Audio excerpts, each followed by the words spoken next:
Hello tout le monde! Je vous retrouve aujourd'hui dans une nouvelle vidéo qui est un peu une sorte de suite puisque je vous ai déjà fait plusieurs vidéos sur la première année de médecine, la deuxième année, la troisième année et même la quatrième année. Et aujourd'hui, on va parler de la cinquième année de médecine puisque je viens de terminer. Donc comme vous le savez sûrement déjà, avant de devenir interne, il faut passer les ECN qui ont lieu en fin de sixième année.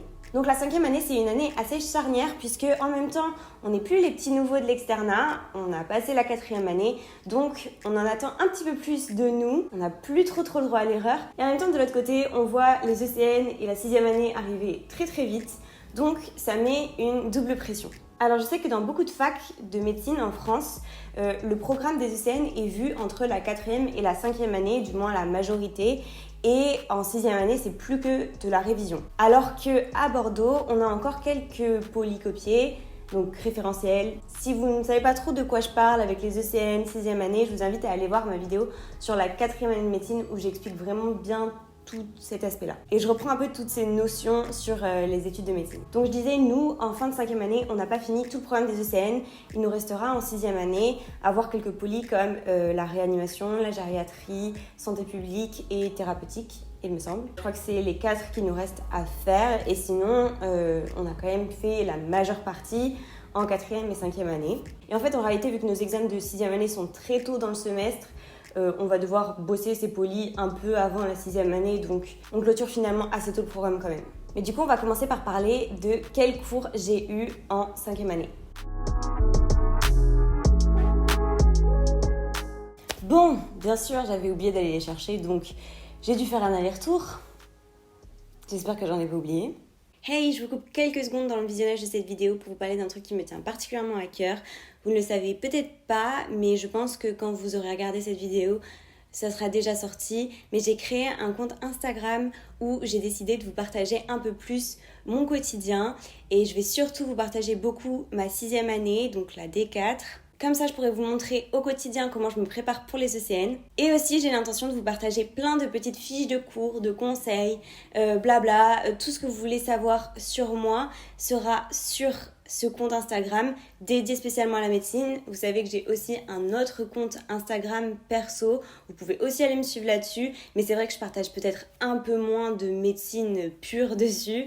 Là, voilà, si vous voulez mon quotidien en tant qu'étudiante en médecine, allez me suivre sur ce compte. Je vais essayer d'être très active en story et de vous partager toutes les semaines du contenu. Donc voilà, bisous! Dans ma précédente vidéo sur la quatrième année, je vous avais expliqué que nos années sont réparties en 4. C'est-à-dire que nos semestres sont partagés en 2. À la fin de chaque semestre, on a des partiels. Et dans chaque module, donc dans chaque quart d'année, on voit certains cours en particulier. Et moi, j'ai commencé cette année par le module hématologie, cancérologie, avec ces 2 livres-là. Bon voilà, ces livres, je ne vous les présente plus. J'avais fait une vidéo sur ceux spécialement de la quatrième année. J'ai décidé là de tout regrouper dans cette vidéo. Mais le principe n'a pas changé. On a toujours une liste de livres à acheter. Enfin, à acheter ou ne pas acheter d'ailleurs, chacun fait ce qu'il veut, peut les emprunter à la BU, peut les trouver en ligne. Mais voilà, moi je préfère encore une fois les acheter, avoir mon support de cours. Mais ça, chacun fait comme il veut. Petite chose que j'ai oublié de préciser, c'est que ces livres, ils changent à peu près, allez, je dirais tous les 4 ans grand max. Souvent, c'est plutôt tous les 2 ans parce qu'ils sont en fait remis à jour pour que ça soit plus raccord avec les nouvelles recommandations de la Haute Autorité de Santé.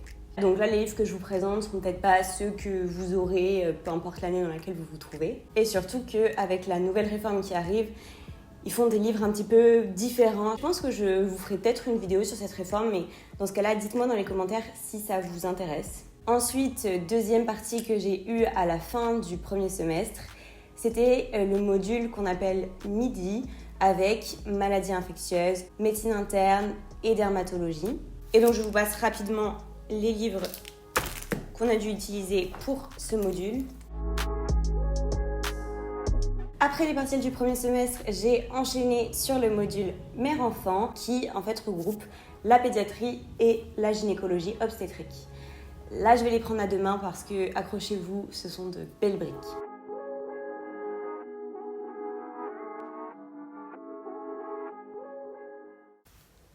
J'ai l'impression de vous présenter le TLH.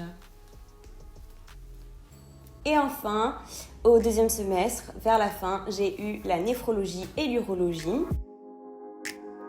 Et c'est sur ces derniers et les deux d'avant que j'ai eu mes partiels du deuxième semestre. Donc voilà, niveau contenu, vous avez tout ce que j'ai pu travailler pendant cette 5e année de médecine. N'hésitez pas à me dire, vous, dans votre ville, si vous avez vu tous les cours pour les ECN à la fin de la 5e année, ou si vous en reste encore en 6e année, un peu comme à Bordeaux.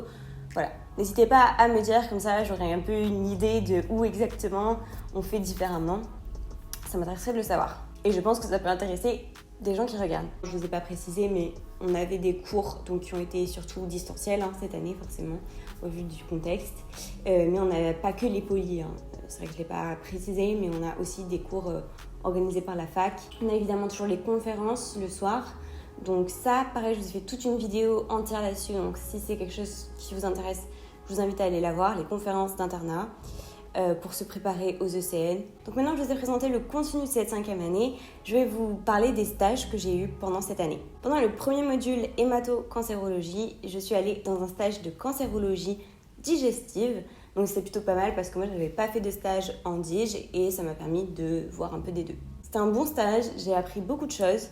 Voilà. Après la cancérologie, c'est toujours particulier quand on arrive et qu'on ne sait pas si le patient qu'on suit depuis plusieurs semaines va être encore en vie demain matin ou pas. Mais bon, c'est le principe de la cancérologie. J'ai pu voir un peu de tous les cancers digestifs, cancer du côlon, cancer du foie, cancer de l'estomac, cancer de l'œsophage, bref.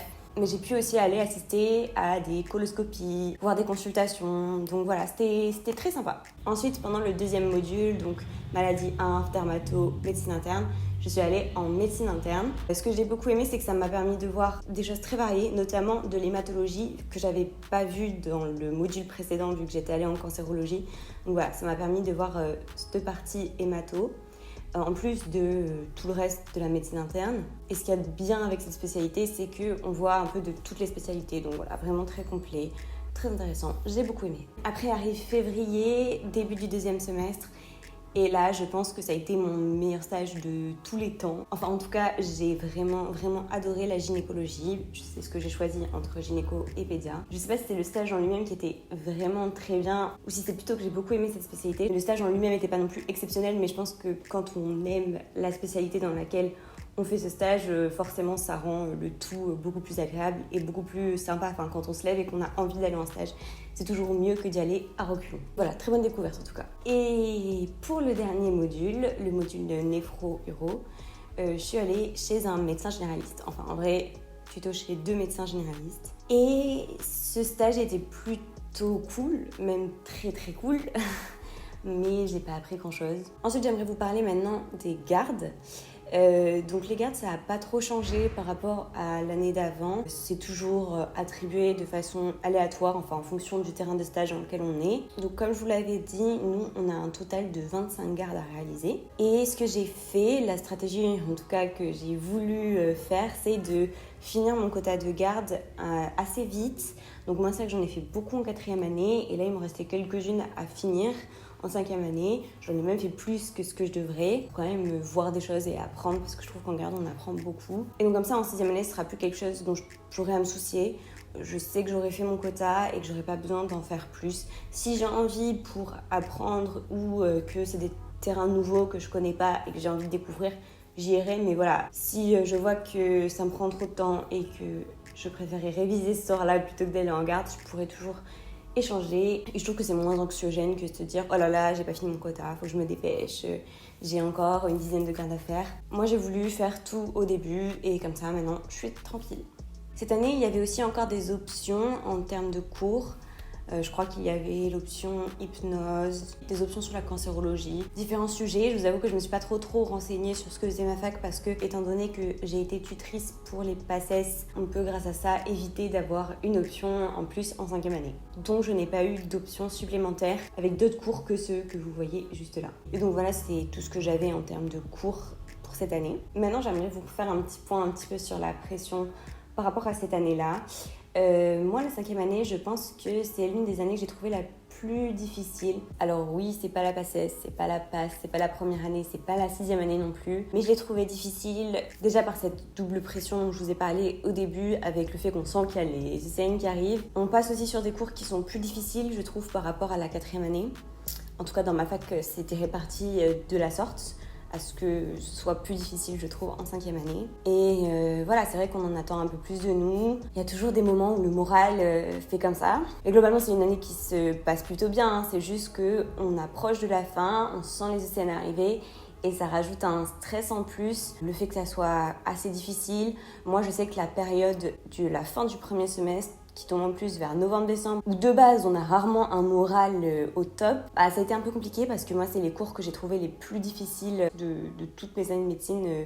La partie maladies infectieuses, dermatologie, médecine interne. Je pense que c'est la partie que j'ai trouvée la plus dure de mes études pour l'instant. Mais rassurez-vous, ça se passe très bien et ça reste des cours qui sont très très intéressants, hein, vraiment.